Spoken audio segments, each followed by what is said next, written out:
Thank you very much, Ali, Johannes, everybody for the invitation.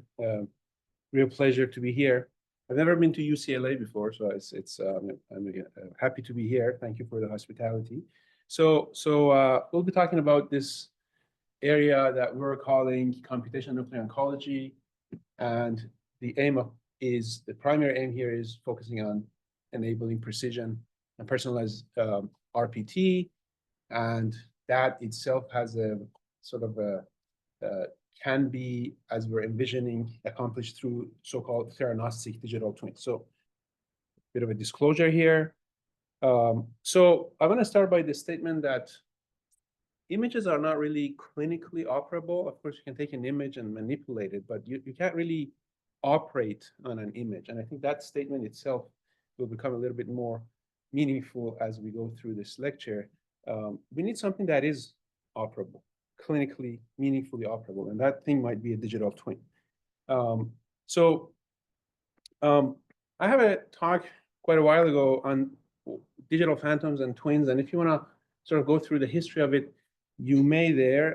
But basically, generations of anthropomorphic digital phantoms, and I think many in the audience would be familiar with these, sort of going through first, second, third generations, where you started with geometric and mathematically defined structures, and people move towards taking actual images of patients and sort of segmenting them, and then you started moving towards fitting continuous surfaces and defining organs that would sort of be meaningful in different scales and resolutions. And people have been talking about sort of personalized anthropomorphic phantoms, right? And maybe that's a digital twin. So historically, what people have used these kind of anthropomorphic phantoms has been to, for example, study, you create also a simulated scanner. This is a practice that happens all the time. You try to optimize a protocol or even design a scanner. What is, if I design such and such a scanner, what would happen? What would be the performance metrics and things of the sort? So this has been happening for decades now. And then more recently, people have been talking about virtual clinical trials, sort of having a virtual population, virtual acquisition.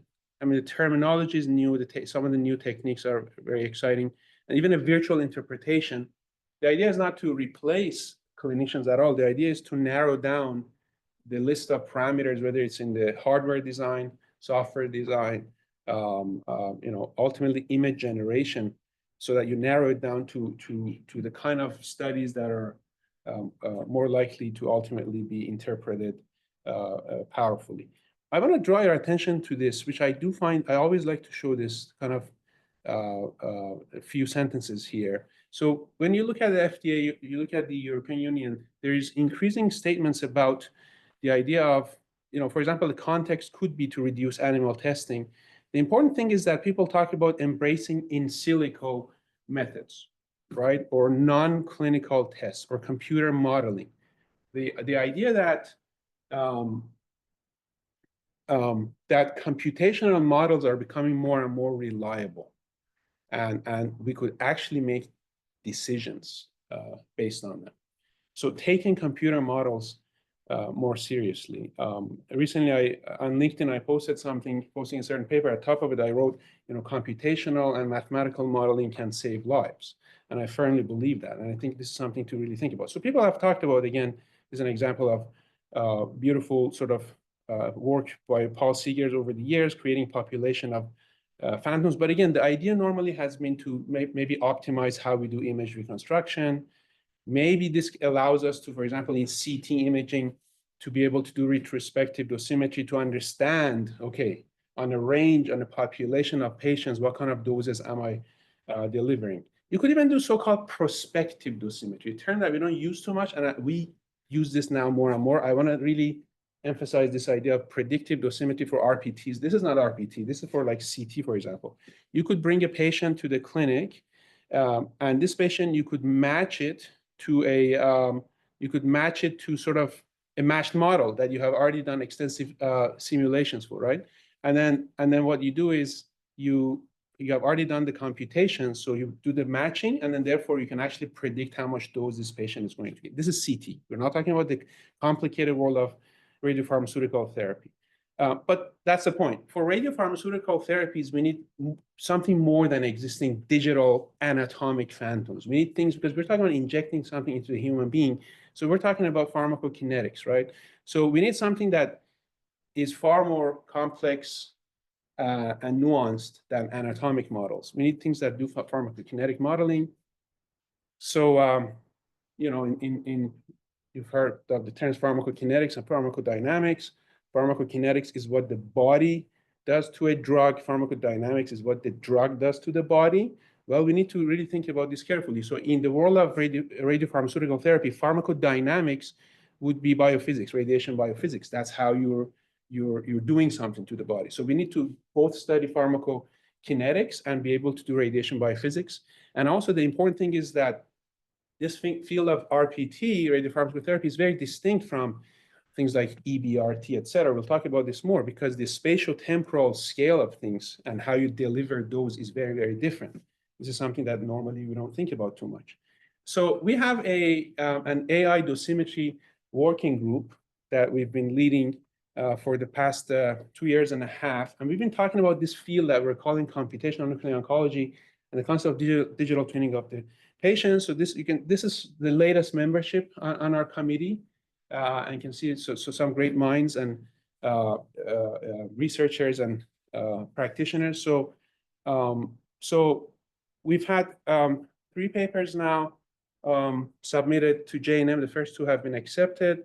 And so the first 2 especially talk about, so this first paper is led by Tahir Yusuf Ali and the computational nuclear oncology towards precision radiopharmaceutical therapies, current tools, techniques, and uncharted territories. The second one also accepted to JNM. Hopefully these 2 will appear soon, is on the ethical, regulatory, and socioeconomical dimensions of theranostic digital twins. The third one is really more related to the need to standardizing terminology. So let's talk about this. So the vision of RPT that we're having is the fact that we need to recognize that our field is related to, but also distinct from, pharmacotherapy and external beam radiotherapy. These 2 sort of predecessor medical specialties are a good starting point, perhaps, for us to think about some of the things that we're having. But we must remember that RPT is quite a distinct and unique discipline. It's neither of the 2. And so this sort of area of computational oncology that we talk about is sort of brings together pharmacotherapy and radiation therapy, but there's, you know, the unique flavor of image-based sort of physiologically mediated radiation dosimetry. So for example, in pharmacotherapy, we're kind of a little bit, we don't have the Theranostic sort of principle to really help guide us about things. And in radiation therapy, again, the spatial, the dose rates, things are quite distinct. And we're talking about the spatial temporal scales are quite different. And therefore the tools that we need might be, for example, bring the tools from pharmacotherapy, such as PBPK models, things that are popular in those fields, and we're promoting bringing these to our field.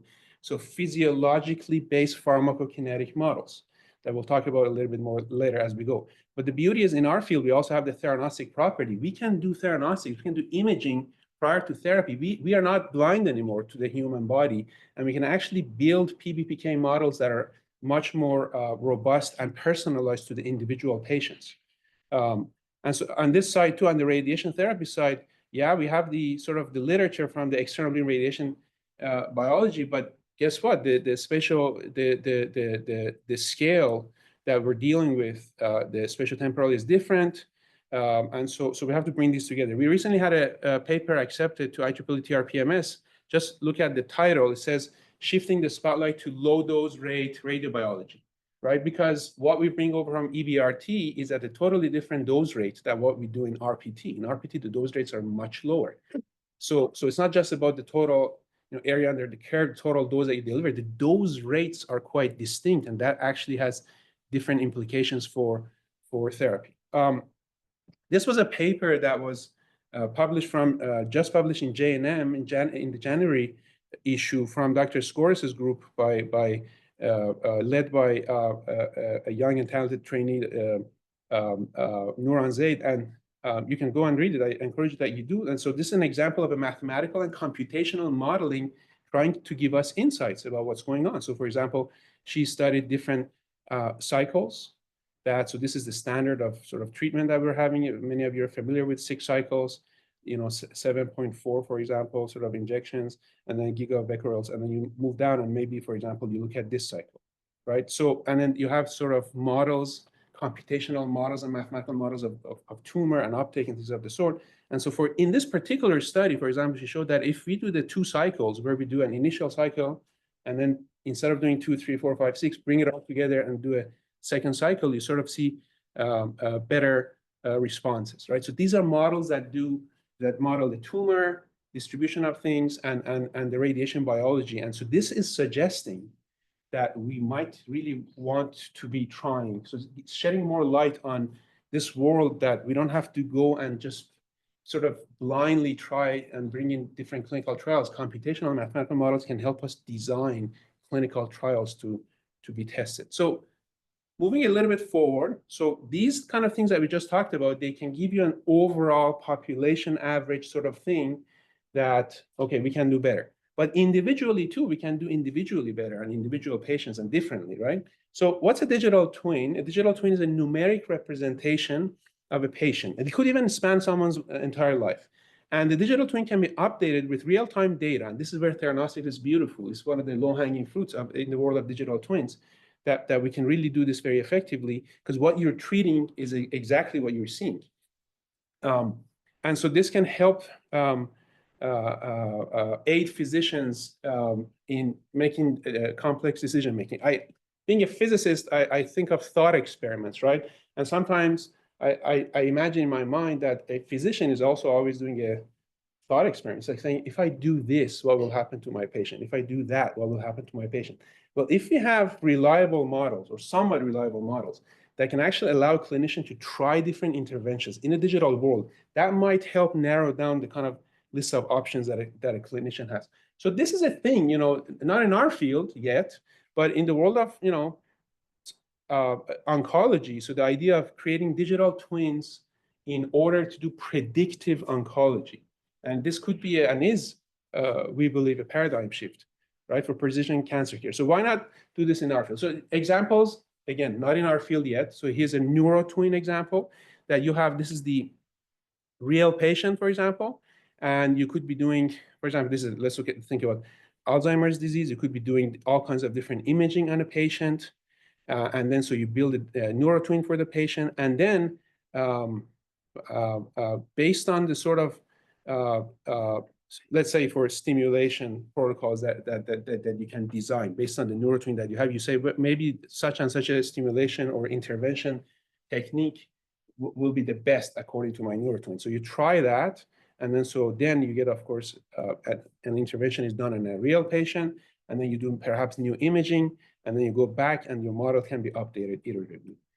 So people have talked about this. For example, this is an example of, again, mechanism-based modeling, for example, for breast cancer based on MRI, that you can build models and you can actually try different therapies virtually, like virtual interventions, and see which one is more likely to respond better, and then actually using that on your patient.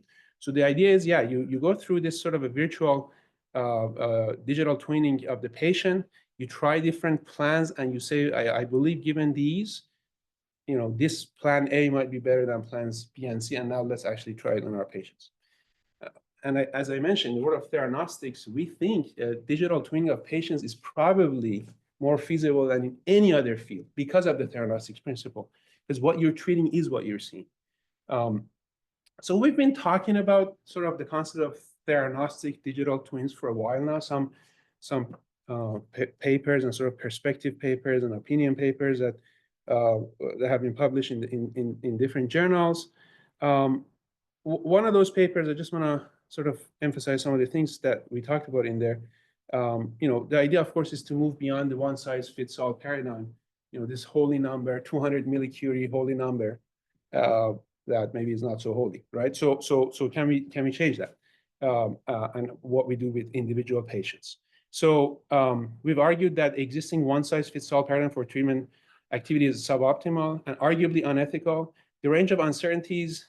So there are studies showing up that show that the absorbed doses in our patients today can span one order of magnitude. I think to some of the audience here, that's now a very well-known fact, right?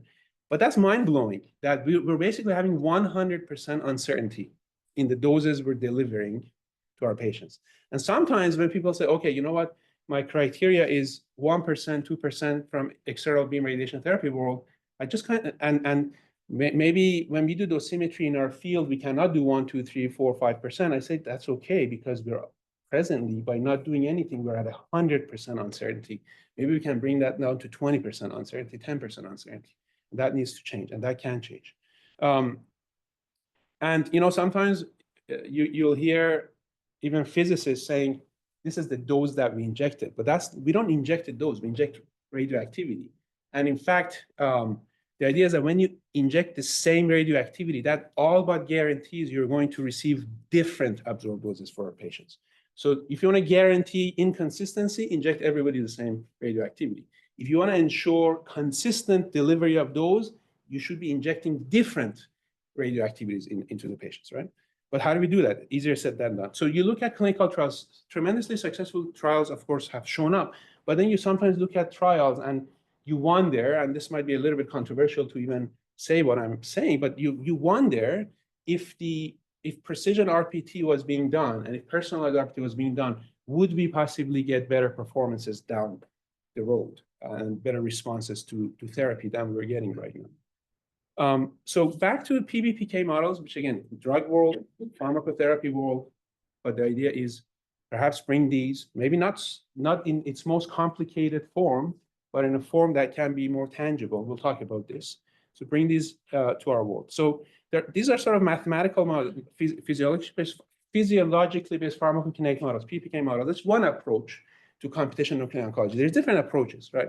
There's one approach. And so you build these models. They could have different organs in them. They could have tumors, organs at risk, of course. And you sort of build different models. There's significant literature about how to, for example, build these for the kidney, or increasing literature. And then you also have a hot track and a cold track because you have the radio-labeled pharmaceutical, but you also have a pharmaceutical that is not hot, right? So we call it cold.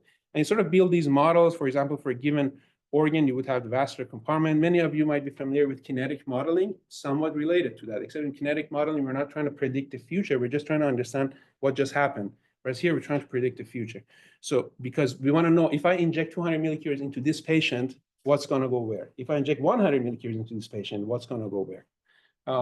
So vascular compartment, interstitial compartment, and then you got binding, for example, to receptors, internalization. And there's all these rates, right? So these rates, some of them one might have to get from a population. Some of them might have to be personalized to the individual patients. Some of these rates, there's many rates, many unknowns, but some of them actually don't matter. And so the ones that do matter, the ones to which these models are more sensitive, those are the ones we should be personalizing. So again, so there's some mathematics that goes on there. You go through the different compartments, interstitial, binding to receptors, internalization, etc. So people have worked in this space. Some pioneering work by Kletting and Glatting. Kletting, unfortunately, was a young scientist that unfortunately passed away a few years ago. Physicist, Professor Glatting has been pursuing a lot of great work.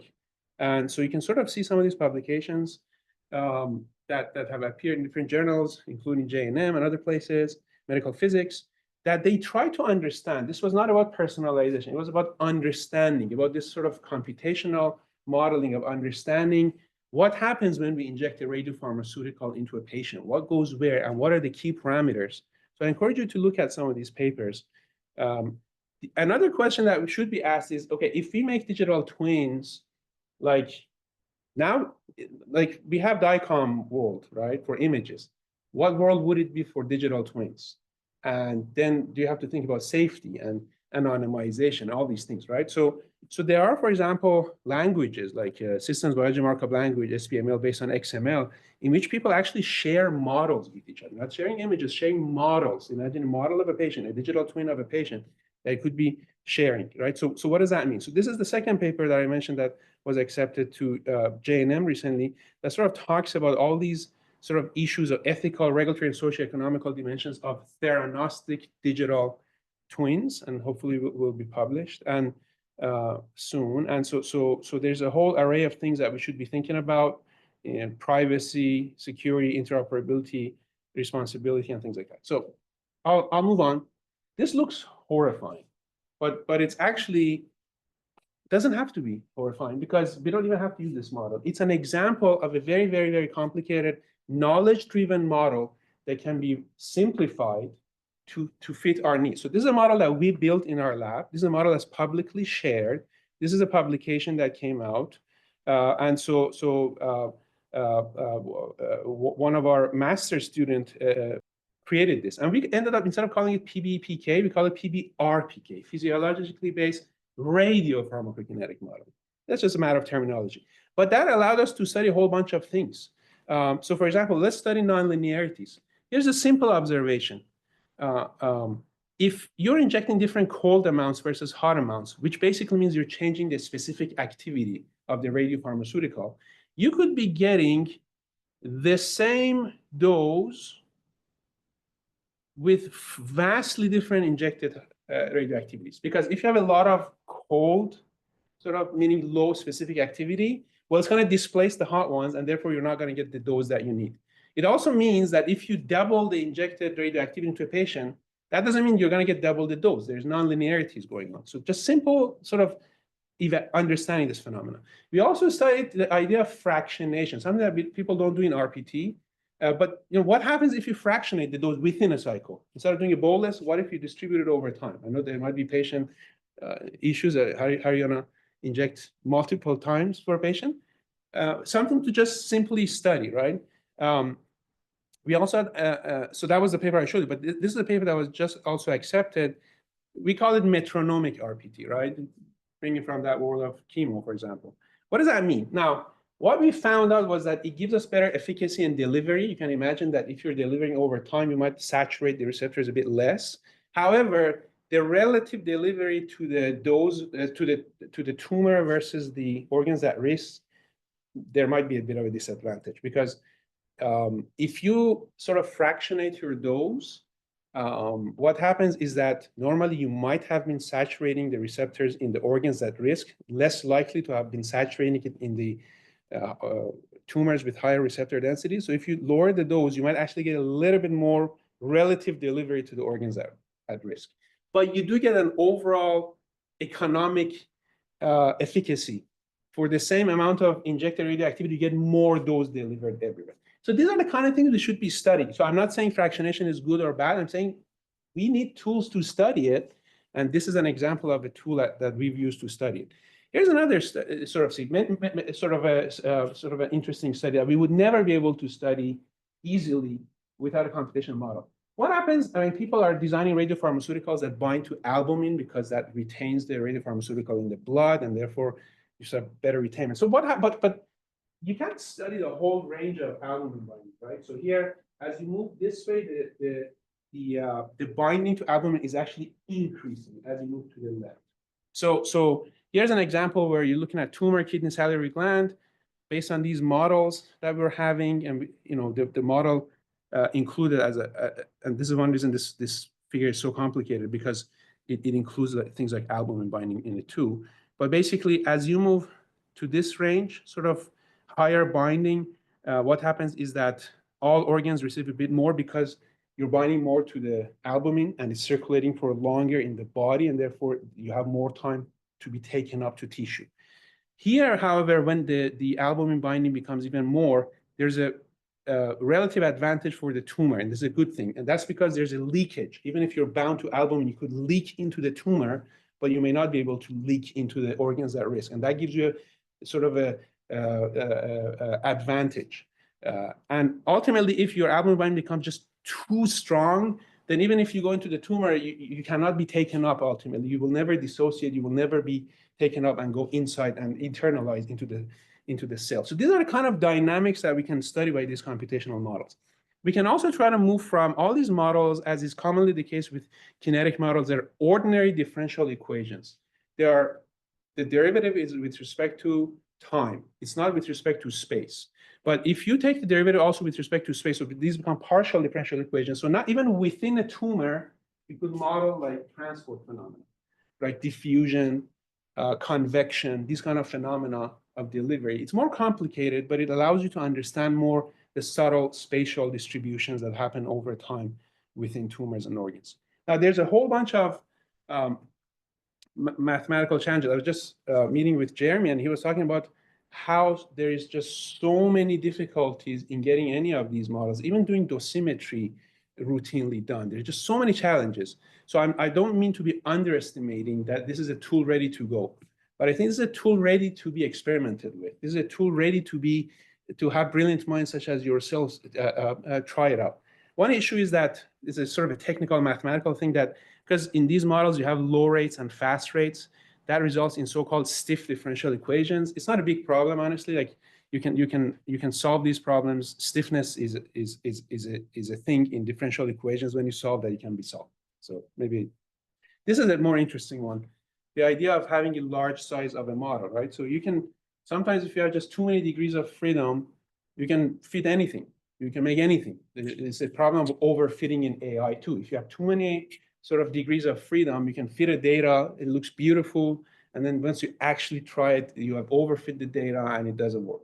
So how do we make sure that this model, these models, these PBPK models that, for example, we're using, which might have, something like 100 couple differential in their most extreme, I shouldn't use the word extreme, in their most intense sort of form, they might have hundreds of differential equations, 200 parameters for all these different organs. We probably don't want to have like 200 unknowns when we're creating a digital twin from a few images, right? We probably want to go down to an order of maybe 10 unknowns, right? And so how do we do that? Well, we can, first of all, we can actually get rid of a lot of organs. We did a little preliminary analysis. We said, let's get rid of everything except the organs at risk. And actually, the sort of dynamics in the body didn't change as much. And that's intuitive, right? If the PSMA expression and sort of the uptake is more in other organs and less in other ones, well, maybe focusing more on the ones in which it's more is better. So focusing only on organs at risk, right, could be one. So you could have a very simple model: tumor, kidney, salivary gland, 3 organs, right? And within those, you could do sensitivity analysis of those maybe 5, 6, 7, 8 unknowns. Maybe only a few of them are actually very important, such as receptor density, right? That's definitely an important one. Receptor density is very important. So maybe that's an unknown that would be fit to the individual patient. So overall, maybe we can just narrow these models to maybe 10 unknowns. There's also all these mathematical models, reduction techniques that people can use. I show some examples, some upcoming efforts that people are having, we're having. We published this paper recently. Hamid Abdullah in our group sort of did a very nice thorough study, model-informed RPT optimization, right? So he took PBPK models and he basically varied different parameters in them, association rate, internalization rate, just to get a sense of which of these parameters actually significantly impacted dose delivered to a patient. Because the ones that are most important, meaning the ones to which the model is most sensitive, those are the ones that we need to personalize to individual patients, right? There's also an AI angle to this, because again, you're trying to fit a high-dimensional mathematical model to data. And so how do you do the inverse problem of digitally twinning a patient, which means fitting those parameters and personalizing those unknowns. So there's a whole, sort of a world of AI that I'm not going to talk about this here, but there is these neural networks that are emerging in the field, so-called physics-informed neural networks or biologically-informed neural networks or systems biology-informed neural networks. The idea is that we're not just gonna fit data as typical neural networks do, because they need a lot of data. You need a large-scale data for deep learning techniques to work really well, but we tend to have limited data. What if we impose laws of nature within the neural networks, right? So if there's certain sort of rules to be followed, and if you're betraying that law and you're breaking that law, you're going to get penalized. So you could actually embed, and there's very, very active work in this space, embed biology and physics within the neural networks to penalize data fitting that does not make natural sense. So there's a world along with that. I'm going to wrap up here. So what the future holds, we believe, is the increasing recognition that images are not operable, but that digital twins are. That images are not the end, but just the beginning. Computational oncology, we expect will be aided by multimodal, multi-scale imaging combined with non-imaging data as well and AI to enable personalizing these models, meaning digitally twinning these patients, and therefore being able to do predictive dosimetry to make recommendations about what would be the ideal, for example, injection. Virtual treatments, we anticipate will be a thing that will be happening as it's emerging in other fields as well. And there's some work in this space right now. And theranostic digital twins being routinely used for clinical decision support. And so this could be personalizing based on pre or even intratherapy imaging. Different treatment strategies can be explored. Corrective strategies can be embedded, and sort of built into these models. I'll wrap up here, but we think that what the future holds is a belief and practice that images are not there just to select patients for RPTs. That images are not just pictures to look at or even just to quantify, but that they open an entirely new paradigm to us in personalized care for patients. So we think the future is bright. And some acknowledgements, our own lab, great colleagues here, members of the AI dosimetry working group whose extensive list of names I mentioned a bit earlier. And thank you very much.